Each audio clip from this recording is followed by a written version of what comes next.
ba mga kababayan, na usap-usapan po ngayon yung di umano na mangyayari daw pong kudita.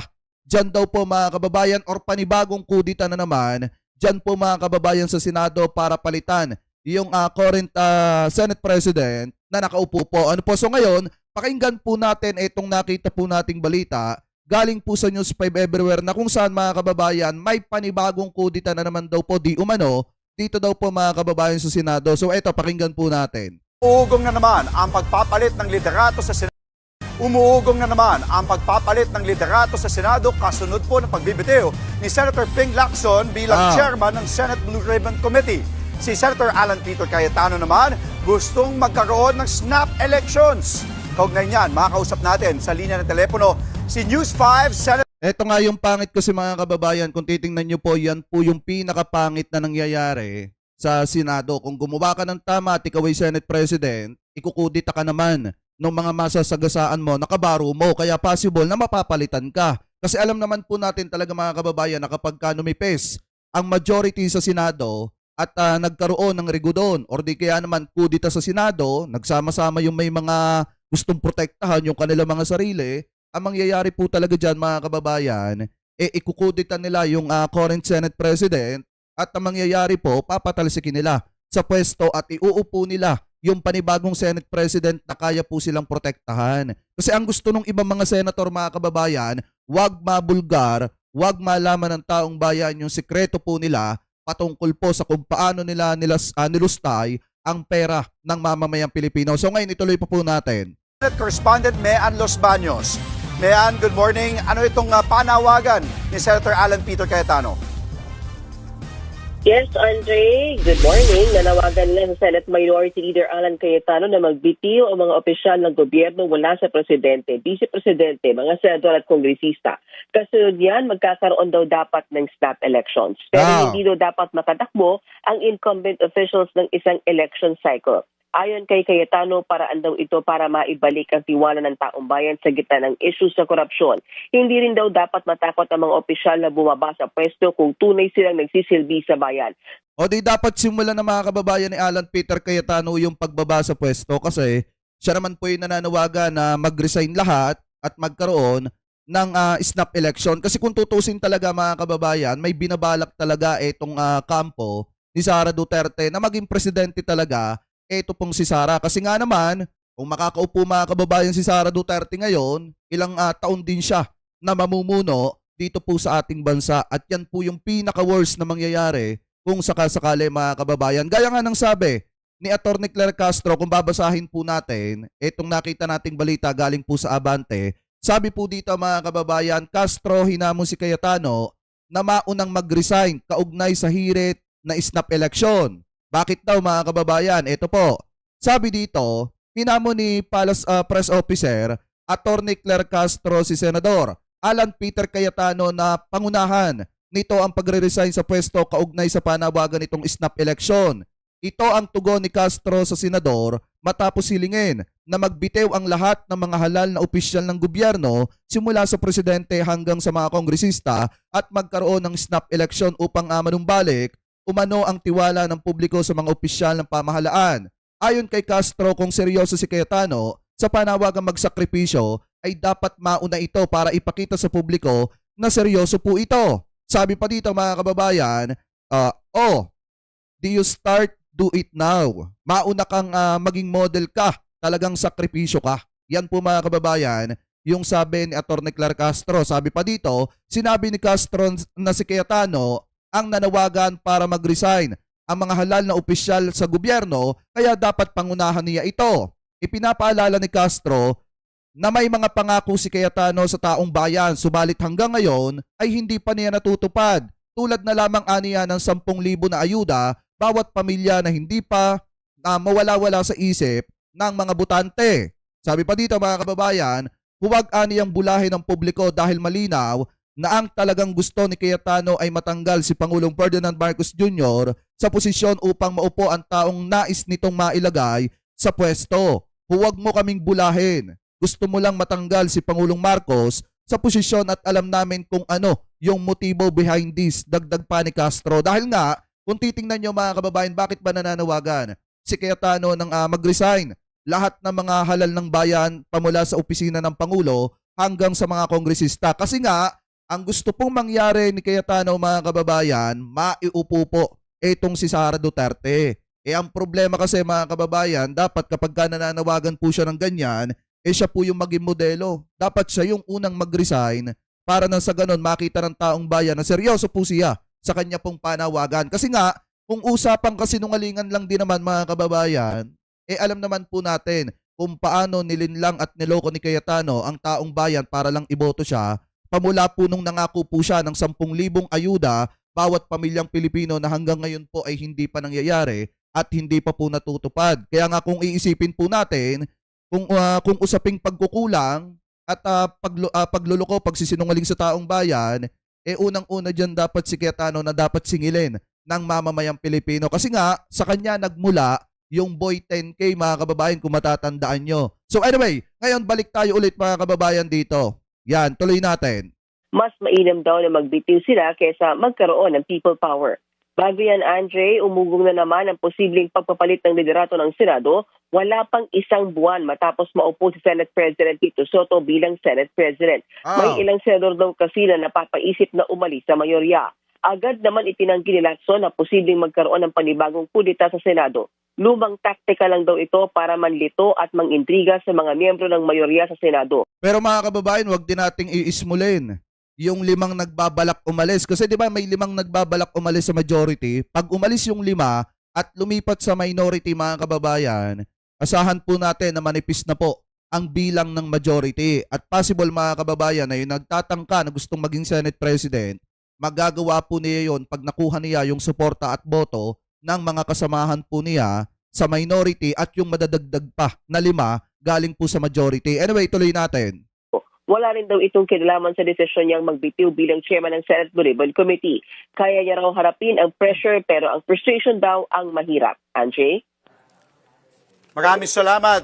News 5 Senate Correspondent Mean Los Baños. Ngayon tuloy pa natin mga kababayan. Yang usapin na yan dito pa sa isang balita na nakita po natin. Ito ay patungkol din mga kababayan sa kung gaano nga ba katotoo ang umuugong na kudeta sa Senado at posible nga bang ang snap election. Tinalakay yan ng isang political analysis mga kababayan o analyst na si Sir Ronald Llamas. Anyway, i-play po natin. Ikinikredit po natin ulit ito sa News 5. I-play na po natin mga kababayan.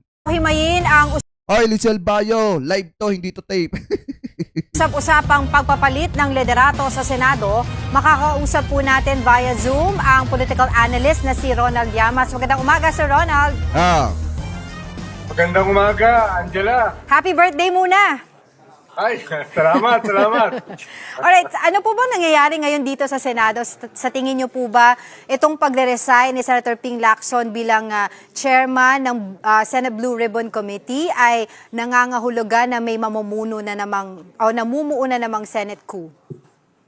Well, yung konteksto kasi nung kanyang pagbaba sa pwesto bilang chairman ng Blue Ribbon Committee ay nabanggit nyo nga kanina. Na laging merong chismis, laging may mga rumors na magkakaroon ng Senate coup dahil yung majority ay hindi ganun kalaki yung agwat sa minority. 15 at saka 9 at 3 dun sa majority, 2 Villar at 1 Cayetano ay hindi ganun katibay.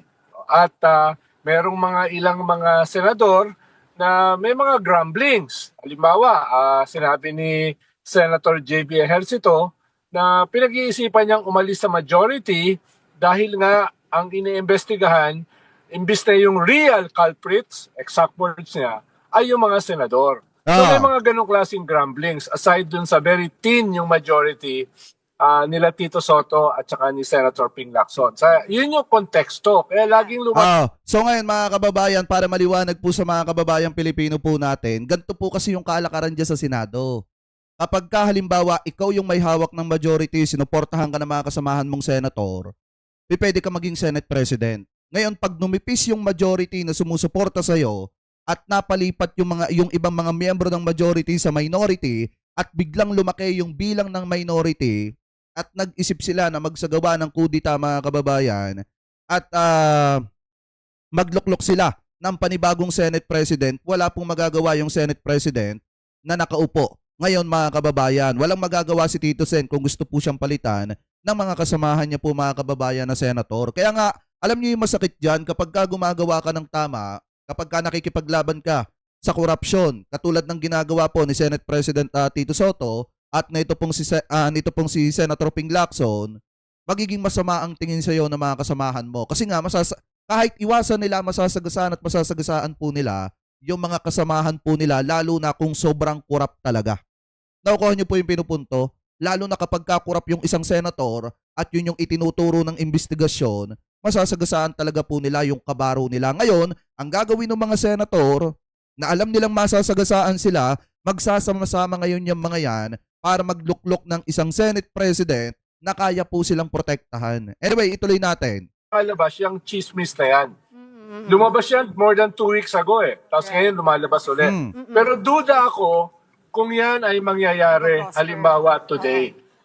Doon, yung pagbaba ni Senator Ping Lacson ay tingin ko mas exasperation doon sa conduct ng ilang mga senador sa Blue Ribbon But don't Committee. you think, isa rin po ito, Sir Ronald, sa dahilan kung, kumbaga parang ang sinasabi nung iba ay to save the leadership of Senator Tito Soto?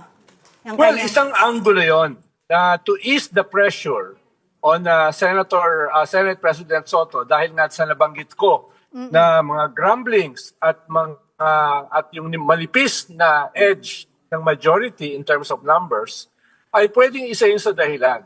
Pero from my vantage point, dahil nga wala namang possibility or wala namang probability na magkakaroon ng Senate coup today or anytime sooner, ay mas yung dahilan ni Senator Ping Lacson ay dahil as chairman ng Blue Ribbon, you have to maintain a proper decorum. Tama. At medyo asar siya, sinabi naman niya publicly, dun sa ilang mga senador na sa Blue Ribbon na pushing their weight around. So tingin ko mas yun ang dahilan na gusto niya na as Pero hindi kasi mga kababayan natin masasabing hindi natin masasabing sacrificial sacrificial lang petong si Senator Lacson kasi unang-una mga kababayan, maliwanag naman po yung dahilan niya kung bakit po siya nagbitiw sa pwesto bilang chairman ng Senate Blue Ribbon Committee. At kung titingnan nyo mga kababayan, bago po siya magbitiw nung na-interview ito pong si Tito Sen, maliwanag naman po na sinabi ni Tito Sen na kakausapin niya etong si Senator Ping Lacson. So ngayon hindi po natin nakikita na sakripisya lang siya. Kasi unang-una, gaya nga po ng sabi ko sa inyo, si Senator Ping Lacson, nasa likod niya ang mamamayang Pilipino. Marami ang taong bayan na nadismaya nung nagbitiw po siya sa pwesto bilang chairman ng Senate Blue Ribbon Committee. Kasi nga naman, ang expected ng mamamayang Pilipino, papalapit na tayo sa pinaka-exciting part na kung saan iniimbitahan na nga ng Blue Ribbon Committee itong si Romualdez at ito pong si Saldico. At the same time, mga kababayan, kung titingnan nyo pong mabuti, maliwanag din naman na maganda yung takbo ng investigasyon nung siya ang humawak ng Senate Blue Ribbon Committee. Kaya hindi po natin masisisi ang taong bayan kung bakit sinasabi nila na bakit nag-resign sa pwesto itong si Senator Lacson, lalo na at alam naman niya na sinasabi ng mamamayang Pilipino na laging nasa likod niya ang taong bayan. Kasi nga ang taong bayan po ay nakatutok sa ginagawa po nilang investigasyon. Anyway, ituloy pa natin. As a senator, not as a chair, mas kaya niyang sagutin ng sharply yung mga senador na yan rather than a chair. No? Pero Sir Ronald, sa tingin niyo po ba, saan po ba banda dismayado? Kasi sinasabi nga po ni Senator Ping Lacson na nakikita niya yung pagkadismaya ng kanyang mga colleagues dun sa kanyang papatakbo bilang chairman ng Senate Blue Ribbon Committee. Pero saan banda yon? Ito po ba ay maaaring tignan dahil mas maraming senador ang nai-implicate dito sa kanyang investigation? Well, definitely. No, definitely. Diba? At doon nga yung pinanggagalingan ng grumblings. Pero naasar din siya dahil ang tingin niya, yung ibang mga senador, ang dinedepensahan yung mga tawag dito, mga contractors katulad ng Diskaya. Sino yon? Sa palagay nyo mga kababayan, sino yung senator na tinutukoy dyan? Na dinidepensahan, saglip na ipakita yung katotohanan, ang ginagawa, dinidepensahan yung mga kontraktor katulad nito mga Diskaya. Alam ko may senator na ganyan.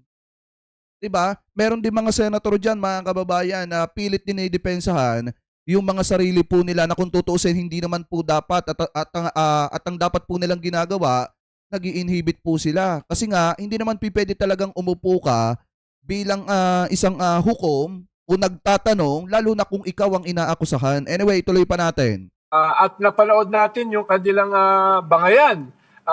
Halimbawa, with Senator Marcoleta. Kaya tingin ko mas dun yung pinanggagalingan niya. Yung asar at exasperation. Rather than yung threat ng Senate coup. Na tingin ko hindi mangyayari today. But sa tingin niyo po ngayon, sino yung maaaring pumalit bilang chairman ng Senate Blue Ribbon Committee?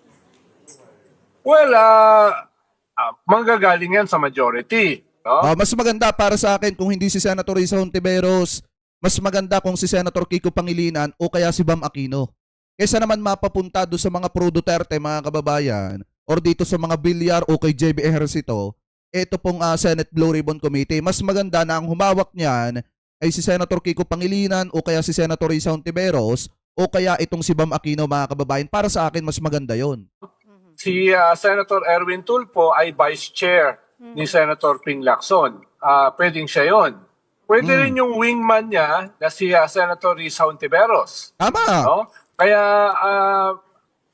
tingin ko yung isa doon sa dalawa ang posible na pumalit sa kanya. Kung ito Sabi dito, Nak, ginagawa nila ng issue si Senator Risa. Nasagot na po natin yan, ay, kasi maliwanag naman na amendments yung ipinakita ni Katunying, kaya naka-full record yon, mga kababayan.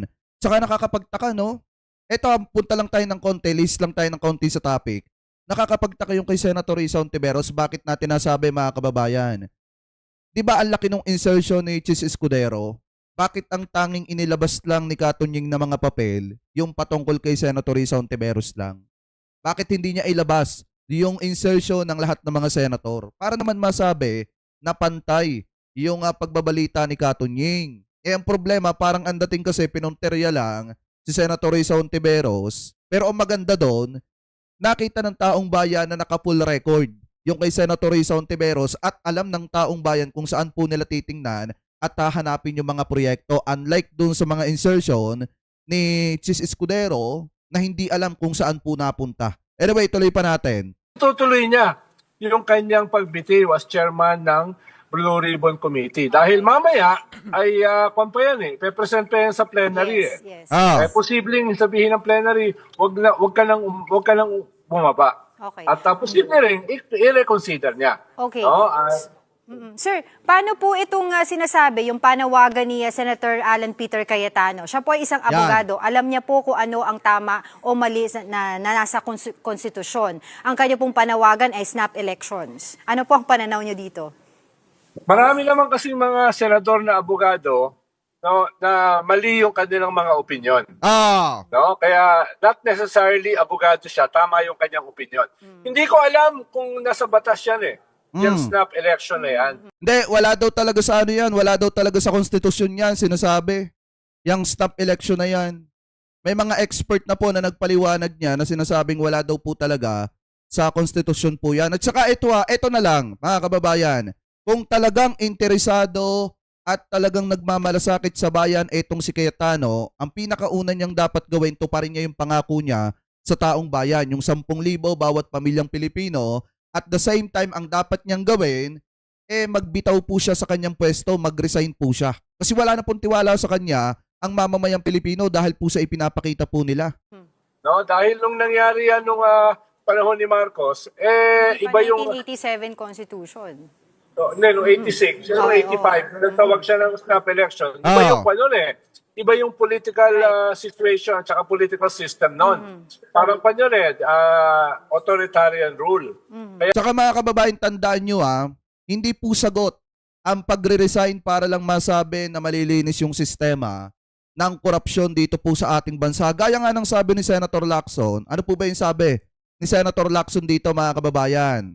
Galing po ito sa Abante, TNT, tunay na tabladista, ikinikredit po natin sa kanila yan. Sabi po dito, snap election hindi solusyon para maibalik ang tiwala ng publiko sa gobyerno. Bakit niya nasabi ito, mga kababayan?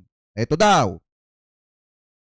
Kasiguraduhan ng parusa at hindi snap election ang susi para maibalik ang tiwala ng publiko sa gobyerno.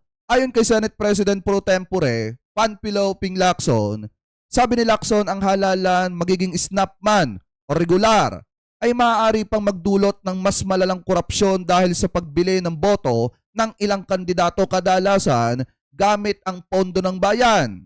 Sabi pa dito mga kababayan, ito pa daw, election snap or regular is not the solution. In fact, election campaigns actual add to more corruption of the tolerate by the candidates. Reaction ni Lacson matapos manawagan si Senator Alan Peter Cayetano na magkaroon ng snap election para sa Pangulo, pangalawang Pangulo, Senado at Kamara upang maibalik ang tiwala ng publiko sa pamahalaan. Sa halip, ani ni Lacson, mas mabisang paraan ang katiyakan ng parusa, lalo na ang bilis ng paghatol upang takutin at mapigil ang mga tiwaling opisyal. Matagal nang isinusulong ni Lacson ang konsepto ng certainty of punishment o ang tiyak na pagsampa ng kaso, paglilitis, pagkakakulong at pagpaparusa sa mga sangkot sa katiwalian bilang solusyon sa korupsyon sa mga maanumalyang proyekto. For a change, how about certainty of the punishment of corrupt politician? The higher, the better sa adpa nitong si Lacson. Kasi nga kung titingnan nyo, gaya po ng sabi natin kagabi sa unang live natin mga kababayan, hindi po sagot ang pagre-resign, ang pag-alis sa pwesto. Ang dapat po talagang mangibabaw dyan, maparusahan yung mga korap na politiko. Pag naparusahan sila, matatanggal po sila sa kanilang pwesto. Hindi na po natin kailangan pa mag-aksaya ng pera ng taong bayan para lamang po gumasto sa panibagong eleksyon na naman. Dahil gaya nga ng sabi ni Senator Lacson, mauulit lang ulit yung mas matinding korupsyon kasi naandyan yung mga bumibili ng boto. Sino yung mga bumibili ng boto na yon? Alam ko namang kilala ninyo kung sino yun. Yung isa nga umamin pa na kung saan mga kababayan, lahat daw guilty pagdating sa pagnanakaw, pagbili ng boto, pandaraya, at pagloloko. Pero ang mahalaga daw, dapat nagsisisi ka. Eh ngayon, kung iisipin po natin mga kababayan, di ba mas lalong pahirap lang sa taong bayan kasi pera na naman ng taong bayan yung magagastos doon po sa iminumungkahing snap election ni Alan Peter Cayetano. Ganyan na po ba yung mga yan? Puro ang punteriya, kaba ng bayan, pera ng mamamayang Pilipino. Ganyan ba mag-isip si Cayetano? Laging pinupunteriya sa bawat desisyon niya, pera ng mamamayang Pilipino. Diba ngayon mga kababayan, kung titingnan nyo, tama itong sinasabi ni Senator Lacson na hindi po solusyon ang snap election at pagtakas sa pananagutan. Kung hindi ang dapat gawin, papanagutin yung mga korap na opisyalis na yan. Anyway, tuloy natin. Kaya posible niyang gawin yon. Ngayon, hindi ko alam No? Hindi ko alam na posible yan. No? Kaya tingin ko ay medyo improbable yung proposal na yan ni Senator Alan Peter Cayetano. Ikalawa ay yung dahilan niya dahil sa disenchantment ng mga tao sa ating mga politiko, kasama siya dun sa tamaan ng disenchantment. Right. Lalo na nung sila yung nagpapatakbo ng Senado ni Senator Chis Escudero. Okay. Kaya medyo malabo yung dahilan. Okay, marami pa po kaming gustong itanong but unfortunately we don't have much time. But sa susunod po ulit, maraming salamat sa inyong oras. Kasi isipin nyo mga kababayan na iba kasi yung panahon ni former President Ferdinand Marcos Sr. Kasi nung panahon ni former President Ferdinand Marcos Sr., nanawagan po siya ng snap election. Alam naman po natin na nabago na po ang konstitusyon noong 1987. Kaya nga kung titingnan po natin, wala naman po talaga yan mga kababayan sa saligang batas. Pakitama na lamang po ko kung ako po ay mali. Anyway, since pinag-uusapan po natin yung about po sa di umano, Senate coup na mangyayari daw po para palitan itong si Tito Sen, may nakita rin po tayong balita galing po sa DZRH na kung saan mga kababayan, sabi dito, Senator Tito Soto, kumpiyansa pa rin mananatili bilang Senate President.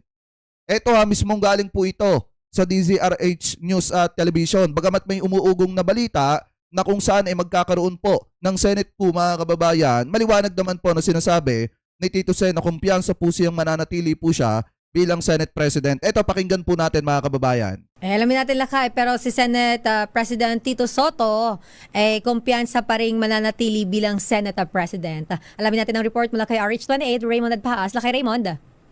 Tingnan nyo, ha? Mayor, kumpiyansa si Senate President Vicente Tito Soto III na manatili pa rin siyang Pangulo ng Senado. Kasunod ito ng kontrobersiya na kinakarap ng Senado sa gitna ng investigasyon sa mga maanomalyang flood. Wait, sabi dito may nag-comment. Ayan, ang konstitusyon ng 1987 ay iba sa konstitusyon ng 1973. Yan nga yung pinupunto natin kanina dito. Nung panahon kasi ni former President Ferdinand Marcos Sr., nanawagan siya ng snap election. Ang problema nga mga kababayan, nung nagkaroon ng people power, di ba nabago yung konstitusyon at naging 1987 constitution na kung saan wala naman talaga dun sa sinasabi ng 1987 constitution yung snap election kasi nga nabago na yung constitution. Hindi naman po mga kababayan ito panahon ni former President Ferdinand Marcos Sr. na kung saan pwede kang manawagan ng snap election anytime. Ngayon po, iba na po yung konstitusyon. Kaya nga mas maganda na mabago mga kababayan yung sistema. Yan lang naman kasi makakapagpatino ng gobyerno natin ngayon, ng lipunan natin ngayon kung mababago yung sistema. Ano po? Anyway, tuloy natin.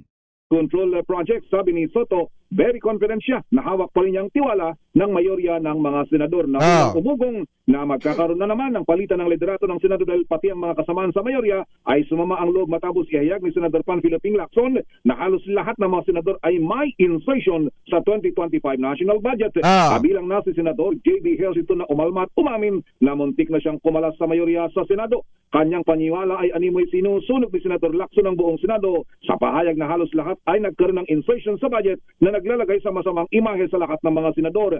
Yun nga ang yun nga yung matindi kay Senator Ping Lacson kaya sinuportahan siya ng mamamayang Pilipino Kasi biruin nyo nag-iisa lamang po siya na nagsalita noon pero yung lahat ng mga kasamahan niyang senador sunog. Nakukuha niya mga kababayan lalo na yung mga kurap. Biruin mo ikaw ba naman? Senate pro tempore ka tapos biglang susunugin mo yung mga kasamahan mo na kurap. Di tatamaan talaga yung mga yon. Kaya nga mga kababayan, dyan bumilib ang sambayan ng Pilipino kay Senator Ping Lacson dahil nga yung handang sabihin ni Senator Ping Lacson ng lahat, mapatunayan lang sa publiko na may nangyayari po talagang anomalya dyan po sa Senado. At minsan nga ang sangkot pa yung mga kasamahan po niya. Anyway, tuloy natin. Sa caucus ng mga senador ngayong araw ay pag-uusapan ang pagbibitiw ni Senador Lacson bilang chairman ng Senate Blue Ribbon Committee. Raymond. Walang sesyon, Mayor, walang sesyon at sa Biyernes na lang daw pero ang mangyayari ay open and close sa araw na lang ng Biyernes. Teka muna, ba't walang session ngayon? Lunes na Lunes. Caucus muna. Pagkatapos ng caucus puro budget deliberation, tapusin na daw nila Mayor dahil last week na nila ito ay kailangan mag-concentrate na sila para hindi na sila maabala kasi dati-rati kasi before 3 o'clock ay kailangan tapos na yung mga budget deliberation. Kung minsan mahaba pa yung pila ng mga magtatanong so hindi natatapos ang deliberation sa budget ng isang ahensya, lalong-lalo na ngayon na talagang masusi nilang binubusisi yung mga budget, lalong-lalo na sa mga may malalaki ang mga bultuhang mga proyekto. Bakit kasi para matapos agad mga kababayan, bakit hindi nila tularan yung Kamara noong 19 Congress? Yung Kamara na inaabot ng 2:00 ng madaling araw sa pagtutok mga kababayan sa budget. Diba? Kada magkakaroon ng hearing ang Kamara noong mga panahon na yon, nung 19 Congress, inaabot sila na madaling araw para tutukan lang mga kababayan at matapos lang agad yung mga usapin doon po sa kanilang bulwagan. So dapat ganun din ang Senado, dapat nag-overtime din kayo kasi ang laki-laki ng mga sahod nyo. Diba? Tuloy natin. Ay nagmamadali sila dahil nga sa may sesyon. Sabi ni Senator O.S.P. Soto, wala naman daw immediate legislation na kanilang isasalang maliban sa General Appropriations Bill, kaya doon man na sila focus sa ngayon, Mayor. Ayan. Sino ba chairman ng Appropriations Committee dyan o Finance sa Senado? Senator Gatchalian. Sherwin Gatchalian, Mayor, na kahit mag-isa ay naghihiring. Tala. At Kahit kahit mag-isa, Sabado, ha? naghihiring siya. Talaga? Teka muna, si Senator Ping ba ay member ng BICAM? Wala pang BICAM committee ngayon, Mayor, dahil nagsisimula pa lang, hindi pa tapos yung budget. Malalaman natin yan kapag dumating na doon sa puntong maaprubahan na yung version ng Senado sa budget, mamimili na sila ng kanilang kinatawan doon sa BICAM. Akala ko nung nagkabigay ng committee chairmanship, kasama na rin dyan yung mga members ng BICAM, hindi pa pala. Hindi pa, Mayor, hindi pa. Pero normally, kasi nasa Senate leadership siya ay maaring may talaga siya doon at alam naman natin ang kanyang advocacy ay tungkol sa budget. Automatic yung chairman ng finance at saka yung vice chairman at saka kasi halos lahat naman na meron silang hawak na sub committee kaya pero namimili din lang sila at kung sino talaga yung pipiliin at kung sino talaga yung interesado na bubusisi doon sa national budget. Kinakausap pa ba ng mga senador si Senator Ping? Kaya sabi niya, almost na halos lahat na ng mga senador, may mga insertion eh. Sabi ni Sky Blue, hindi authoritarian yung kay dating Pangulong Marcos. Presidential parliamentary system. Alam nyo, napakasarap nga kung babalik tayo sa panahong yon.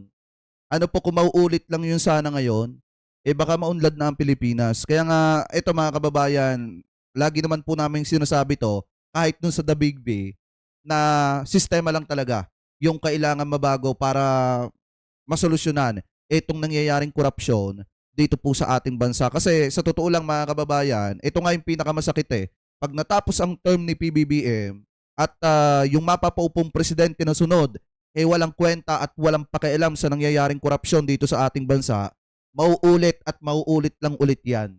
Tandaan nyo po yan mga kababayan. Kaya nga ang pinakamainam na dapat gawin, baguhin na yung konstitusyon mga kababayan at isulong na yung charter change, yung Chacha Economic Provision. Anyway, ituloy pa natin.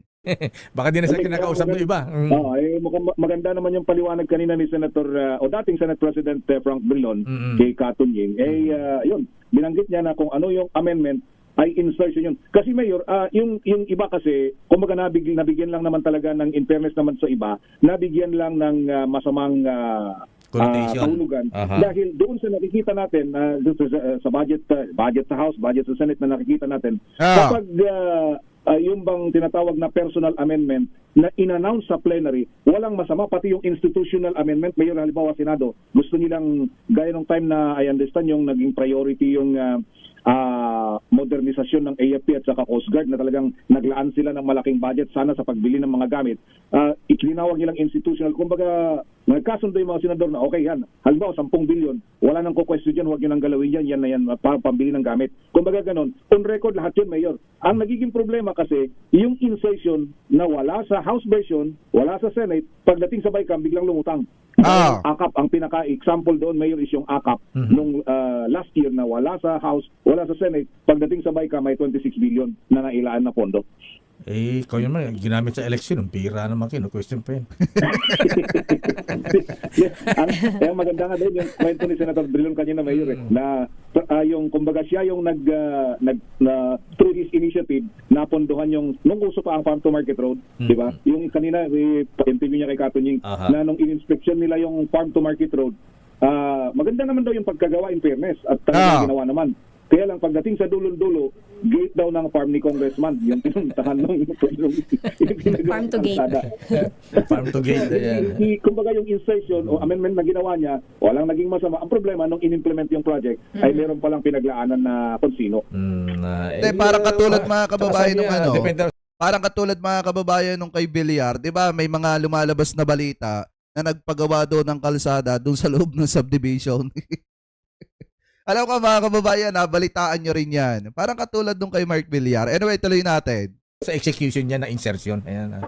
Yun na nga, Mayor. Kasi kung minsan may mga lumalabas din na talaga mang totoo dito, Mayor, kasi kung minsan, di ba, yung tuwing budget season, nakikita ko yung mga mayor, mga governor, even congressmen, nagpupunta dito, Mayor, na dahil hindi sila, malayo sila doon sa kaban sa kabila, may kaibigan silang senador na pwedeng tumulong sa kanila, ginagawa. At nakikita natin yung listahan, marami dito, Mayor, multipurpose building, classroom, Congressman, humihingi ng ayuda sa proyekto sa senator?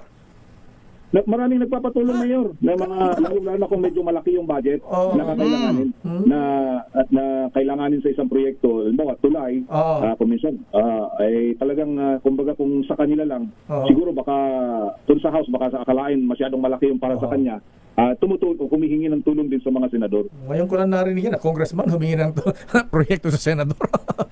Ayan, mga kababayan, kung titingnan nyo maliwanag naman po na sinasabi dito na kumpiyansa, si Tito Soto daw mga kababayan na mananatili pa rin sa kanya yung Senate presidency. Dahil nga, ayon po dito sa balita ng DZRH mga kababayan, na alam daw ni Tito Sen na buo pa rin ang tiwala sa kanya ng majority. Kaya kumpiyansa po siya na sa kanya pa rin mga kababayan yung Senate presidency. Pero gaya nga po ng sabi ko kanina, ang sistema po ng Senado talaga, kung tutuusin, talagang sobrang pangit tingnan mga kababayan na kapag hindi na nila gusto yung nakaupong Senate President, kahit kailan nila gustong palitan, kayang-kaya po nilang palitan basta makakuha lamang po sila ng sapat na boto galing po sa kanilang mga kasamahan. So ngayon kung titingnan nyo mga kababayan, since may lumalabas po na issue ng di umano daw po yung Senate ko, sinasabi naman po ni Tito Sen dito na mananatili pa rin sa kanya